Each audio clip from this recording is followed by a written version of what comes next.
Assalamualaikum warahmatullahi wabarakatuh. Perkenalkan nama saya Cahya Eka Pemana dari kelas T4D, nomor absen 11. Kali ini saya akan mempresentasikan proposal saya yang berjudul klasifikasi untuk menentukan adanya virus COVID-19 pada SW-TADA dengan metode Convolutional Neural Networks atau CNN.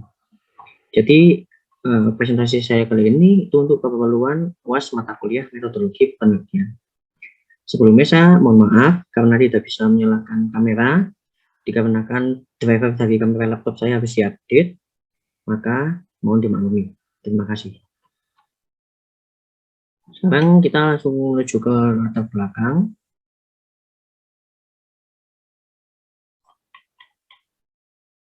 Baik, jadi pandemi ini muncul di Wuhan pada tahun 2019 bulan Desember dan telah menjadi masalah kesehatan masyarakat yang serius di seluruh dunia.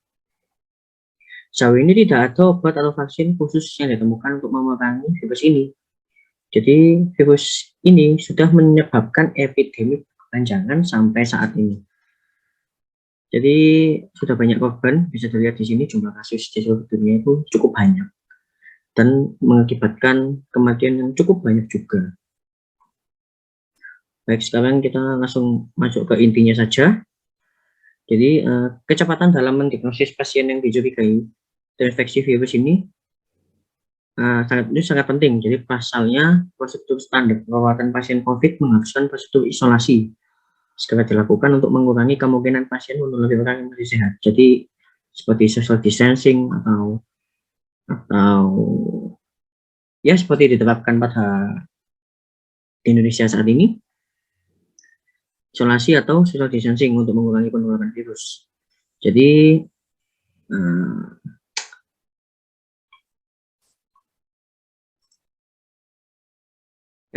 dokumentasi dan penelitian tentang virus ini itu masih tergolong baru di bidang medis. Salah satu cara agar tenaga medis dapat mengidentifikasi COVID-19 selain menggunakan PCR, tes darah dan tes antigen, perlu dilakukan pemeriksaan röntgen dada atau fotoraks air untuk tindak lanjutnya. Jadi mungkin bisa dilakukan pemeriksaan lebih detail, yaitu menggunakan röntgen dada. Jadi keuntungan dari analisis röntgen dada adalah dapat sepenuhnya menggambarkan paru-paru, kemudian menghemat waktu dan uang di rumah sakit. Tersedia fasilitas yang lengkap tentunya. Analisis sinar X-ray data dapat dilakukan dengan dua cara, yaitu secara konvensional dan ahli radiologi, dan secara modern dengan kecerdasan buatan.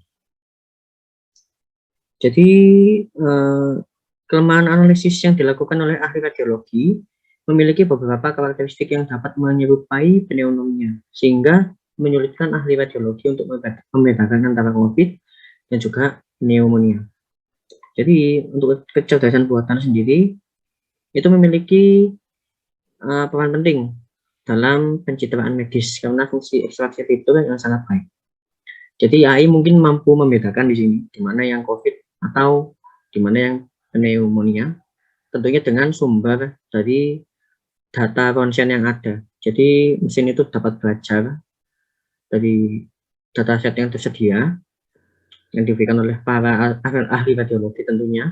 Jadi mampu membedakan nantinya mesin itu mana yang COVID, mana yang pneumonia. Jadi untuk manfaat berikutnya, dapat menganalisis data dalam jumlah besar dengan lebih akurat dan cepat sehingga mengurangi kesalahan dalam pendeteksian.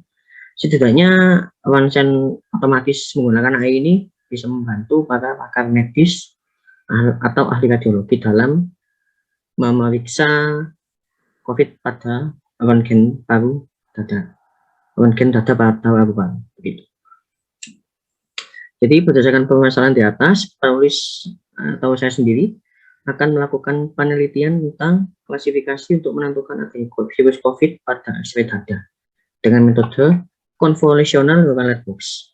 Jadi dataset yang saya gunakan adalah dataset akses terbuka dari penelitian serupa sebelumnya. Jadi dari jurnal yang saya temukan atau tinjauan pustaka dan literatur yang saya temukan itu menggunakan dataset yang serupa, yang saya gunakan juga. Yang terdiri dari kompilasi gambar X-ray yang memiliki macam-macam format seperti JPG atau PNG. Jadi dataset yang saya pakai dilabeli oleh Tausifur Rahman, seorang peneliti di bagian divisi fisika dan teknologi biomedis dari Universitas Dhaka, Bangladesh, dan juga Dr. Joseph Cohen, seorang rekan pasca doktoral di Universitas Monash. Jadi dataset COVID-19 ini digunakan dalam penelitian ini itu berasal dari sampel yang berbeda, seperti pada pasien dari Amerika Serikat, Taiwan, Korea, dan sebagainya. Untuk rumusan masalah sendiri, jadi berdasarkan latar belakang di atas, dirumuskan beberapa masalah penelitian sebagai berikut, yaitu yang pertama, bagaimana cara mesin dapat mendeteksi COVID pada X-ray scan, dan yang kedua, bagaimana mengklasifikasikan COVID-19 yang terdeteksi pada X-ray scan. Untuk batasan masalah, jadi berdasarkan latar belakang yang ada, batasan masalah berikut antaranya adalah yang pertama, dataset pada penelitian ini hanya memiliki 3 label yang dikategorikan sebagai label COVID untuk mendeteksi COVID, tentunya pneumonia untuk mendeteksi pneumonia dan bahkan bisa membedakan yang mana yang COVID, yang mana pneumonia, dan terakhir adalah normal atau yang tidak terkena COVID, atau yang tidak terkena COVID. Berikutnya, dataset yang digunakan dalam penelitian ini dilabeli oleh Tausifur Rahman yang sudah saya sebutkan tadi, dan juga Dr. Joseph Cohen. Berikutnya, input dari aplikasi berupa file gambar, JPG, dan PNG. Berikutnya, aplikasi hanya dapat mendeteksi jenis chest X-ray scan COVID, pneumonia, dan normal menggunakan CNN. Berikutnya, klasifikasi antara lain COVID, pneumonia, dan normal. Dan yang terakhir, bahasa pemrograman yang digunakan dalam penelitian ini adalah bahasa pemrograman Python yang dibuat menggunakan Google Colab. Tujuannya adalah mengetahui cara mesin untuk mendeteksi COVID-19 pada X-ray scan, yaitu menggunakan AI tadi. Dan yang berikutnya terakhir ini dapat mengklasifikasikan COVID atau deteksi pada chest X-ray scan.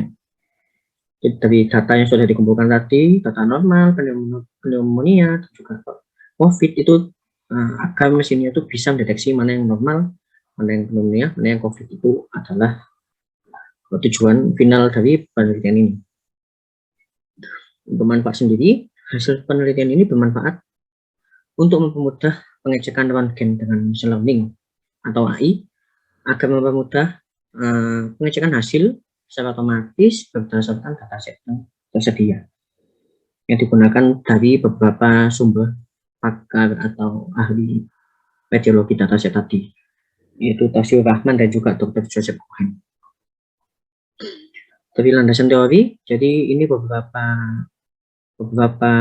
studi literatur yang saya ambil, baik untuk gambar maupun untuk tambahan penjelasan pada bab 2 ini, dan tidak menutup kemungkinan juga nanti jika bab 3 perlu penjelasan serupa atau penjelasan yang masih berkaitan dengan studi literatur itu saya tambahkan di bab 3 juga, maupun gambar, tabel, dan sebagainya. Ini beberapa studi literatur yang saya gunakan, ada kurang lebih ada 5 studi literatur. Kemudian ini ada tinjauannya juga, jadi di sini dilampirkan judul dan metodenya, kemudian datasetnya, kelebihan dan kekurangan, evaluasi dan juga akurasi dari hasil persentase keakuratan pendeteksian. Jadi itu biar mudah saja untuk membacanya, untuk membandingkannya. Jadi tidak perlu baca jurnal, jadi kita cukup baca ini saja agar dapat mengetahui rangkuman dari tinjauan studi literatur. Kemudian yang berikutnya ini ada perbandingan pustaka. Jadi perbandingan pustaka ini adalah perbandingan pustaka dari jurnal utama yang dipakai. Untuk sementara ini, karena ini proposal belum selesai, itu saya masih menggunakan ini untuk judulnya itu Automated Detection COVID-19 from Chest X-ray. Yang dibuat oleh ini Samena Patan dan Tamer Ali tahun 2021. Jadi ini saya masih proses juga. Jadi maka itu untuk sementara perbandingan pustakanya berasal dari jurnal utama ini. Dan ini ada datasetnya, metode dan operasinya juga. Seperti itu. Kemudian yang berikutnya ada dasar teori. Yang pertama ini ada penjelasan dari pengolahan citra, kemudian penjelasan dari artificial intelligence, machine learning, dan berikutnya adalah COVID. Nah, di sini akan saya jelaskan lebih rinci.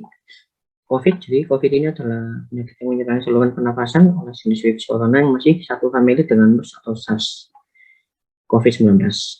Pertama kali ditemukan pada Desember tahun 2019 di pasar makanan laut kota Wuhan, provinsi Hubei, dengan jenis virus corona yang belum diketahui. Gejala yang selalu terjadi pada penderita virus ini adalah demam, batuk kering, dan kelelahan. Kehilangan penciuman, pusing, hidung tersumbat, diare, dan perubahan warna pada jari tangan dan kaki lebih jarang terjadi. Pada stadium akhir atau yang parah, pasien yang terkena COVID ini mengalami sesak nafas hingga meninggal. Jadi virus ini dapat menyebar melalui udara dan bisa terhirup melalui hidung, dan infeksi bisa menyebar melalui hidung atau mulut ketika seorang batuk, bersin, dan berbicara. Sumbernya dari Pangkasadi et al. Kemudian di sini citra rangkaian dada. Jadi gambar citra paru atau citra rangkaian ini menjadi salah satu acuan untuk mendeteksi infeksi virus corona di dalam tubuh seseorang. Untuk itu selain pemeriksaan swab tenggorokan, untuk itu selain pemeriksaan swab tenggorokan, PCR, rangkaian dada atau rangkaian chest X-ray ini juga dilakukan sebagai salah satu pemeriksaan untuk memastikan diagnosis dan memantau perjalanan penyakit pada pasien yang dinyatakan positif. Ini mohon maaf, terlalu double. Rangkaian dada adalah teknik pencitraan yang menggunakan sinar X untuk mengetahui apa yang tidak dapat dilihat dengan mata telanjang.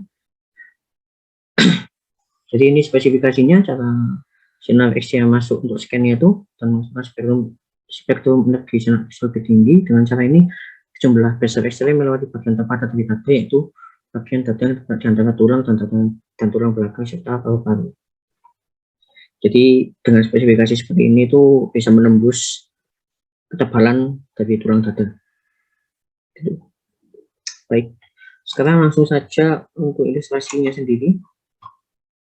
Jadi di sini ada 3 gambar yang menjelaskan tentang perbedaan citra paru-paru pasien COVID, pneumonia, dan juga normal. Jadi yang pertama ini bisa dilihat. Untuk paru-paru yang normal itu bersih. Kemudian untuk paru-paru yang terkena pneumonia ini ada bercak putih ya, seperti ada cairan juga. Dan ini adalah paru-paru COVID. Dan kurang lebih COVID dengan pneumonia itu hampir sama.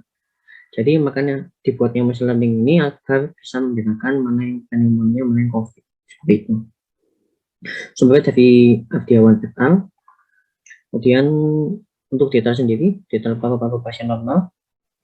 Jadi paru-paru normal itu ditunjukkan pada kondisi paru-paru pada gambar di bawah, terlihat bersih ya, dengan aktivitas paru-paru dan sisi kanan jantung. Jadi ini masih dibilang normal, tidak ada bercak putih atau cairannya. Sumbernya dari Mansanjaya tahun 2020. Berikutnya ada detail paru-paru pasien pneumonia. Jadi area yang dilingkari lingkaran merah di bawah ini melambangkan paru-paru yang telah terinfeksi virus. Arif warna putih abu-abu karena paru-paru berisi cairan seperti gambar di bawah. Jadi ini ada bercak-bercak ini seperti ini. Itu bisa dikatakan pneumonia. Kemudian detail untuk paru-paru yang terkena COVID itu ada di bawah ini. Jadi di sini saya rangkum berbagai macam kondisi ya. Ada beberapa kondisi. Mohon maaf, saya ralat. Ada beberapa kondisi di sini, itu mulai dari ringan, sedang, dan juga parah. Kemudian yang pertama ini ada kondisi ringan. Jadi hasil rangkaian ini berembun atau kabur. Jadi bisa dilihat ini agak berembun ya dari sini ya. Tapi belum memenuhi seluruh area paru-paru. Jadi masih yang gelap-gelap ini kan masih ada. Itu bisa dinyatakan gejala ringan, belum gejala yang parah. Berikutnya adalah sedang. Itu bintik-bintik putih atau area paru-paru menjadi lebih terang. kita lagi kabur. Jadi ini lo sudah menyebar ya, namun belum begitu tebal. Tapi ini jelas sudah menyebar. Dan di sini bisa dilihat banyak bintik-bintik. Kemudian yang terakhir itu parah. Jadi gambaran paru, bentar. Gambaran paru terlihat putih di kedua sisi. Jadi ini benar-benar akut sekali ya, benar-benar parah. Bisa dilihat ini. Ini memenuhi seluruh anggota paru-paru ini. Kalau ini kan kalau normal kan masih ada hitam-hitamnya. Mohon maaf salah. Kalau ringan kan masih ada hitam-hitamnya. Sedang ini sudah hampir masih ada, namun sudah agak kabur karena sudah hampir penuh. Yang ini sudah ya bisa dibilang sudah parah. Jadi terlihat putih di kedua sisi. Berikutnya, oke, sekarang lanjut ke ini sisi teknis dataset. Jadi dataset adalah kumpulan data sampel untuk statistik. Contoh adalah data yang digunakan untuk membangun model. Ya, oke. Ya, jadi model yang dimaksud itu adalah jika kita ingin membuat machine learning, misalnya kita ingin mendeteksi itu ya, mendeteksi anjing mungkin. Itu kita butuh tentunya sampel dataset gambar anjing yang banyak. Jadi meskipun misalnya itu gambar anjingnya itu dia sedang main-main di taman, sedang bagaimanapun rupa gambarnya itu bisa terdeteksi kalau itu memang anjing. Terus, karena itu sesuai dengan dataset yang dipakai. Dan model ini adalah itu hasil dari seperti training dan juga testing, itu dibangunlah model. Nah, model ini terbangun itu melewati proses seperti mungkin melewati proses CNN atau roda yang lain. Jadi model itu seperti siap pakai untuk mendeteksi, siap pakai atau siap digunakan untuk mendeteksi objek sesuai dengan persiapan yang kita buat untuk membuat apa. Kita ingin membuat apa sih? Kalau saya ingin tadi seperti contoh mau mendeteksi gambar anjing, itu kan kita harus membuat dulu prosesnya. Kita ambil datanya, kita training datanya, kita testing, kemudian validation melewati beberapa proses dari metode yang digunakan, misalnya CNN. Itu ciptalah model. Nah, model ini nanti yang digunakan untuk mendeteksi pada kamera atau mendeteksi pada di sistem, kalau misalnya mau pakai sistem upload gambar menggunakan PNG atau JPG seperti itu. Sebelumnya mohon maaf penjelasan saya agak terbelit-belit karena tidak ada visualnya di sini. Jadi saya menjelaskannya berdasarkan apa yang ada di pikiran saya atau yang sudah saya baca-baca kemarin. Jadi alur kinerja ini dimulai dengan menerima sejumlah besar data masukan, kemudian selanjutnya disebut sebagai kumpulan data. Dataset dibagi menjadi data latih dan data uji. Data latih dan pemodelan dan data uji dikategorikan sebagai model berdasarkan model. Dataset yang digunakan adalah dataset akses terbuka. Jadi yang saya pakai ini adalah dataset akses terbuka dari penelitian sebelumnya. Yang sampel datanya diambil dari Kaggle. Jadi Kaggle adalah komunitas online yang dibentuk oleh Anthony Goldblum sebagai CEO dan Ben Hammer sebagai CTO di tahun 2010.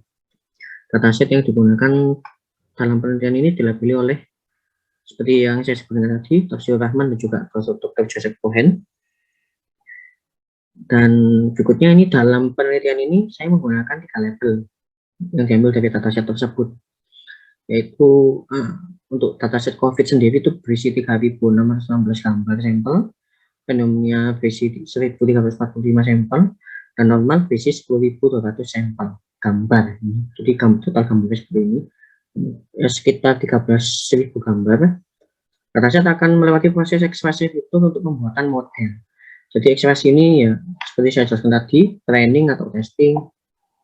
Ya, banyak seperti untuk teknisnya banyak, mohon maaf saya belum bisa menjelaskan secara detail.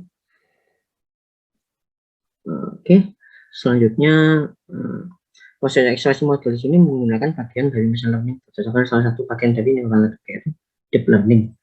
Nah, jadi di sini saya menggunakan salah satu deep learning yaitu CNN.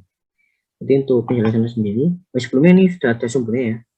Untuk penjelasannya sendiri, itu deep learning adalah sebuah bidang keilmuan dalam machine learning yang akhir ini berkembang, dan itu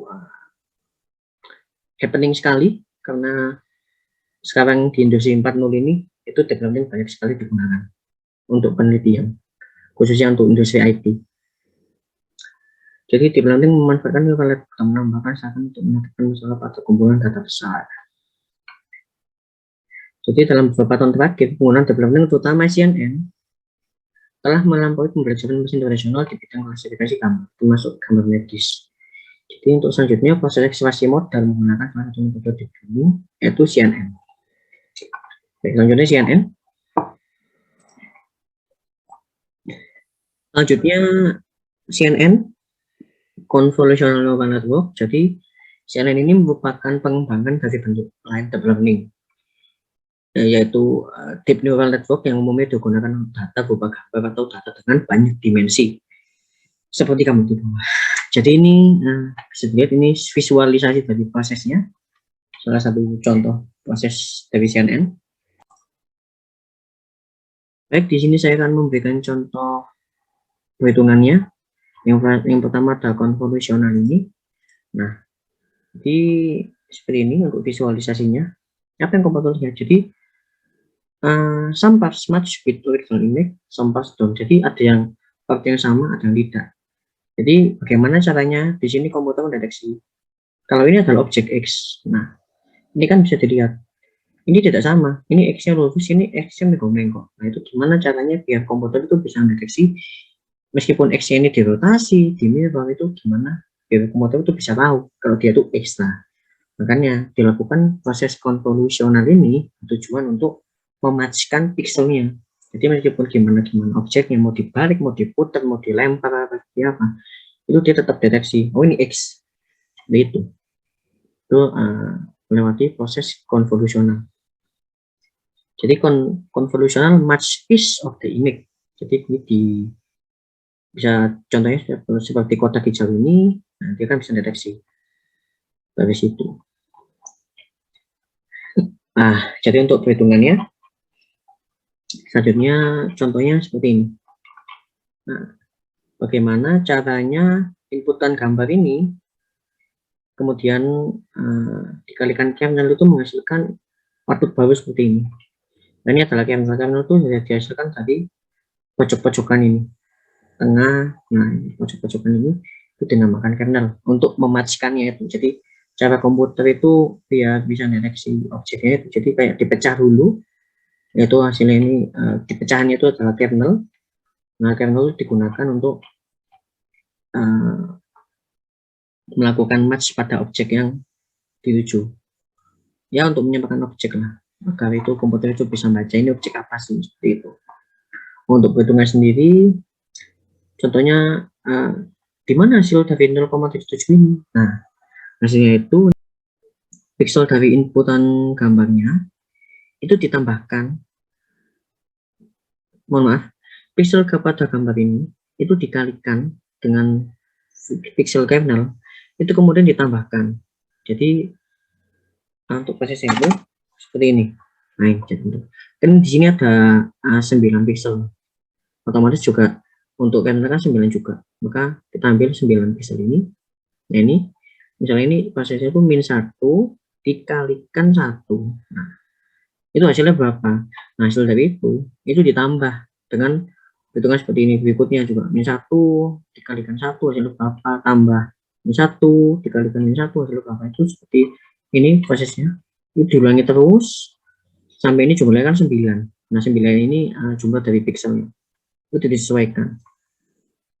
Jadi prosesnya diulangi terus menerus tergantung jumlah pixel kernel, kemudian dibagi dari jumlah pixelnya. Misalnya jumlah ini yang 9, itu dibagi 9, itu menghasilkan 0,77. Dan untuk berikutnya juga terusnya sampai dapat semua dari pixelnya itu, dilakukan proses itu terus menerus.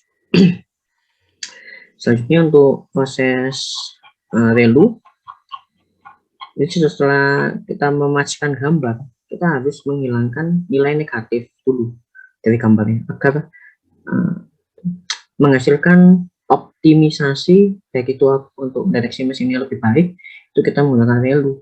Jadi relu ini dia menghilangkan nilai negatif yang ada. Nah ini kan tadi hasil konvolusinya, ya kan? Nah kemudian itu kita hilangkan nilai negatifnya. Jadi seperti ini nanti hasilnya. Ini, jadi yang negatif semua dihilangkan. Nah, baik, sekarang kita masuk ke proses pooling. Jadi pooling itu adalah proses untuk mencari nilai terbesar. Nah, jadi dia misal dari sini itu nilai maksimum berapa? Dari 0,7, 0,011, 0,11, 1 itu kan terbesar 1. Maka saya taruh sini. Dan itu seterusnya dilakukan sampai ini terisi semua. Nah, kan ini lebih kecil, lebih kecil. Tentu kemungkinan besar ini menghasilkan hasil yang baik untuk akurasinya nanti. Jadi kan jelas ini hasilnya. Seperti ini.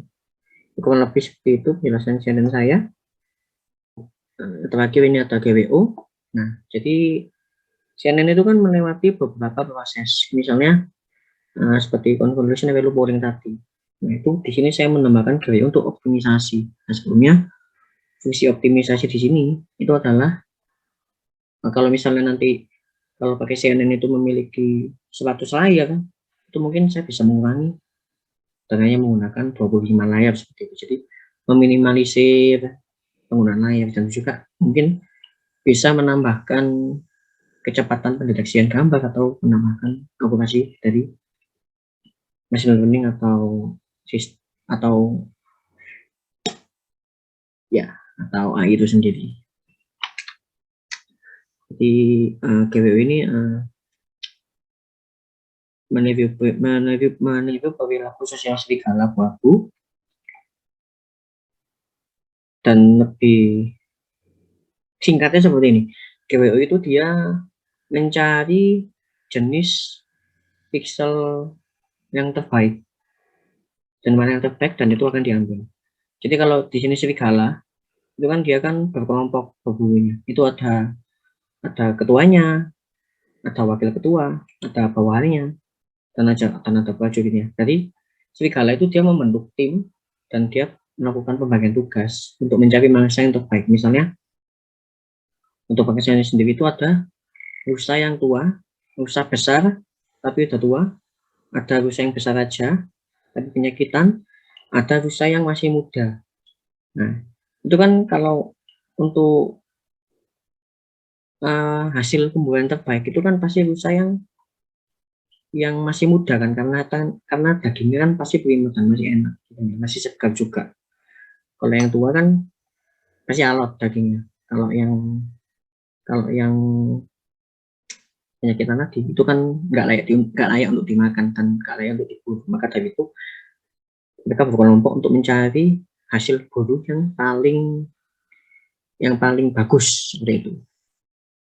Ya kurang lebih seperti itu untuk penjelasan singkat dari GWO-nya. Dan ini mohon maaf sebelumnya saya masih sampai bab 2 karena saya belum belajar atau belum menaruh rumus-rumus GWO-nya ini. Jadi saya masih mempelajari metode optimisasi GWO ini untuk proposal. Jadi sekian presentasi dari saya. Mohon maaf jika kata-kata yang saya sampaikan agak berbelit-belit, agak tidak tertata juga karena ini non script, karena saya langsung spontan presentasi. Karena ini masih kondisinya di luar juga, kami tidak sempat membuat PowerPoint, jadi mohon maaf untuk Pak Arianto, mohon dimaklumi. Baik, sekian dari presentasi saya. Jika ada salah kata mohon maaf, dan juga mohon maaf ini saya mengumpulkannya agak telat, malam harusnya di jam 1, karena saya barusan lihat LMS, dan barusan ada pengumuman di grup sekitar sore tadi, dan kebetulan saya juga tidak ada di rumah tadinya. Dan sekarang masih perjalanan, jadi mohon maaf dan mohon dimaklumi. Terima kasih banyak. Assalamualaikum warahmatullahi wabarakatuh.